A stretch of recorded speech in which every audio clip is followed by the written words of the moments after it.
Why do we get the early urge to push? Should we lean into it and should we satisfy that urge even though our cervix isn't dilated, or should we try to not as much as we can? It's a belief that we shouldn't push until we're 10 centimeters, but there's really not research to support that. The adverse outcomes that are often talked about, like swelling of the cervix or maternal exhaustion or increasing risk of distress in the babies, we don't actually see that in the research. The studies that we do have show that there's actually not an increase in adverse outcomes for the baby or the parent when somebody pushes before being fully dilated. Yet we still have this stronghold of like, you cannot push until you're 10, which again, like means that, okay, now we're going to keep doing internal exams to see if somebody is like any closer to 10 centimeters, and then we're potentially increasing risk there, especially if the bag of waters is broken. But I think sometimes as soon as people start feeling it in their butts, they feel like, oh, maybe I'm ready to push. I must be ready to push.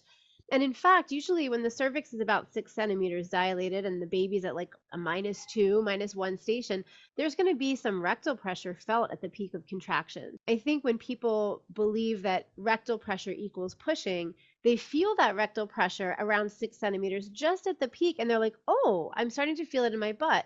And then that increases in intensity, and they're like 7 centimeters, 8 centimeters, and not having an overwhelming, like, my body's just doing it, but they're feeling so much pressure that they're like, I must be ready to push.